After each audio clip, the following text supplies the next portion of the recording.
안녕하세요. 아트앤아이씨가 만듭니다. 미술 투자로 부자되기 아티스트 TV입니다. 오늘은 이 AI의 기술이 예술계까지 이제 들어왔는데, 그 예술계로 들어온 이 AI 기술이 우리 예술가에게 어떤 영향을 미치는지, 또 미술계의 미술 시장은 또 어떤 영향을 받을지 한번 생각해보고 알아보는 시간을 갖도록 하겠습니다.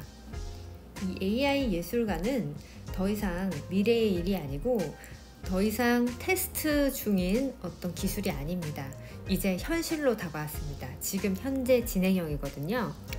이렇게 세상이 바뀌고 있고 이미 바뀌었고, 지금 인간의 직업을 AI가 다 뺏어가고 있는 이런 마당에 아직까지도 그 과거의 사고방식에서 벗어나지 못하는 사람들이 한국에 너무 많아서 제가 이 얘기를 잠깐 하고 넘어가겠습니다.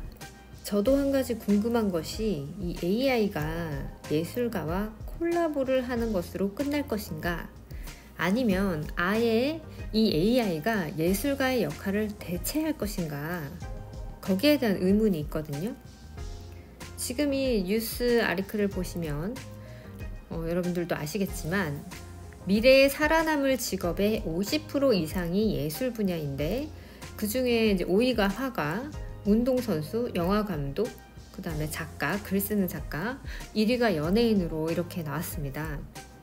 자, 그런데 마지막 부분에 설문에 참여한 사람들 대부분은 AI가 예술 활동까지 넘볼 것이라고는 생각하지 못했다, 이 부분이 나왔죠. 반전이네요. AI가 어떤 기계적인 일, 뭔가 사무적인 일이 아니라 이런 창작의 영역, 사람의 감정을 다루는 일까지 하게 될 거라는 거는 미처 생각하지 못한 거죠. 그래서 먼저 지금 어느 정도까지 왔는지 먼저 한번 보실게요. 모방에서 창작으로 변신한 AI 화가, 감성까지 표현하는 AI 민달리. 자, 이 기사를 한번 볼게요. 우리 AI 하면 유명한 게 이세돌 구단과 대결을 했던 알파고가 있었잖아요. 이 민달리는 그 알파고보다 수천 배가 진화된 AI 화가라고 합니다.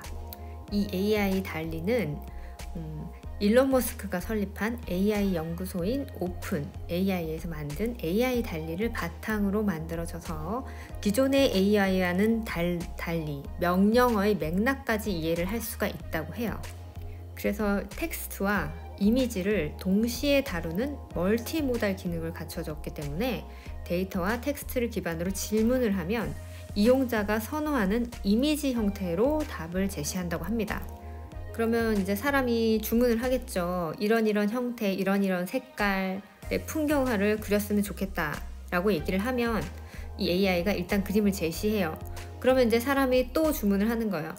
근데 이것까진 좋은데 나는 색깔이 좀 더 어두웠으면 좋겠다, 아니면 배경이 마음에 안 든다 라고 얘기했을 때 또 AI가 고치는 거예요.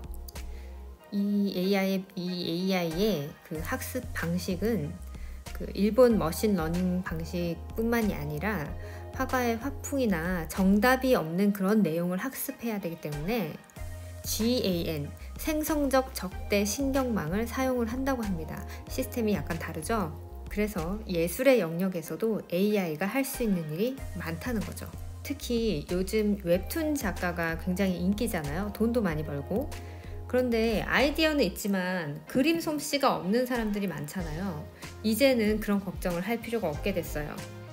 누구나 아이디어만 있다면 이 그림을 그려주는 AI가 있거든요.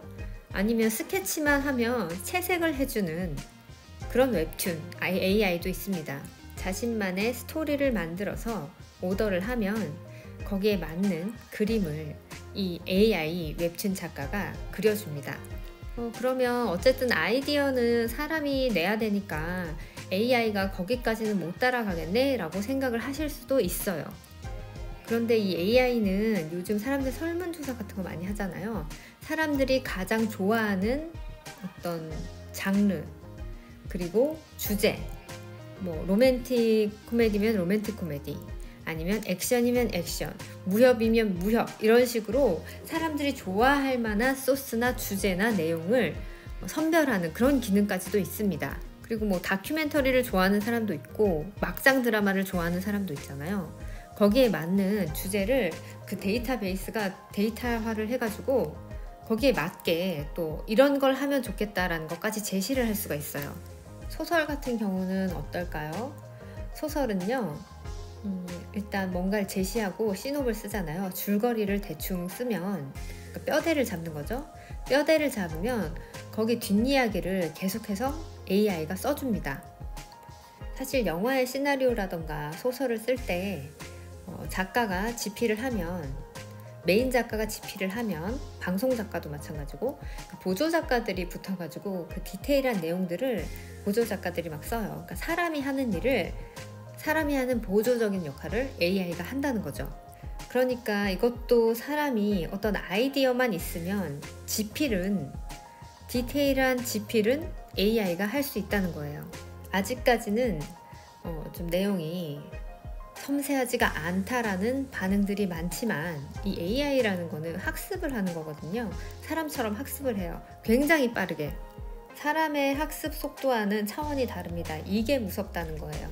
그래서 AI는 지금은 조금 어설퍼 보일지 몰라도 아주 단시간 내에 인간의 능력을 당연히 따라잡을 수가 있는 거예요. 자, 그렇다면은 AI가 이렇게 모든 역할을 다 하는데 예술가는 과연 필요가 할까요? 예술가가 필요 있을까? 누구나 다 할 수 있는데? 자, 이제 미알못, 미술을 알지 못하는 사람도 미술을 할 수 있는 시대가 왔습니다.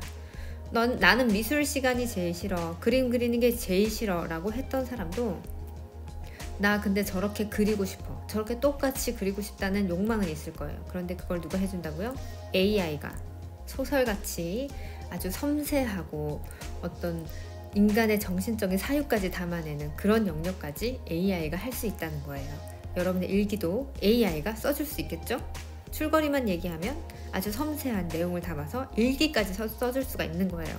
이제 예술의 영역은 아주 특별하고 그런 사람들만이 할 수 있는 것이 아니라 모두가 할 수 있고 여러분 모두의 것이고 나도 접근하기 쉬운, 모두가 접근하기 쉬운 그런 영역이 됐다는 거예요. 그렇다면은 이 전통적인 미술, 그리고 전통적인 미술 시장은 어떻게 되는 걸까요? 아주 가까운 빠른 시일 내에, 가까운 미래에 전 세계가 CBDC를 사용하게 될 겁니다. 스테이블 코인을 사용하고 또 다양한 암호화폐를 사용하게 되겠죠. 돈이 모두 디지털화가 된다는 것은 현금이 사라진다는 얘기죠. 현금이 사라진다는 얘기는 현물의 가치가 올라간다는 뜻도 됩니다. 이제 현금은 누구나 다 들여다볼 수 있는, 정부에서 들여다볼 수 있는, 중앙에서 내려다볼 수 있는 그런 것이기 때문에 누구에게 간섭받지 않고 나의 자산을 묶어 놓을 수 있는 것은 현물밖에 없는 거죠.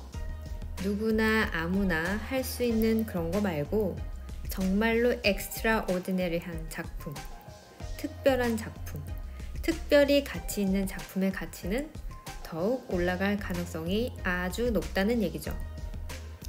미래가 어떤 식으로 흘러갈지는 두고 봐야 할 일입니다.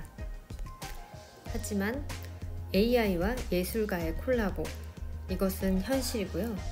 또 누구나 아무나 마음만 먹으면 예술 활동을 할 수 있는 이런 시대가 왔다는 것, 이것은 지금 현재 진행형입니다. 그렇다면 그 특별한 작품, 현물적인 가치가 있는 작품 찾으려면 어떻게 해야 될까요? 제가 매 영상마다 계속해서 여러분들께 조금씩 알려드리고 있죠.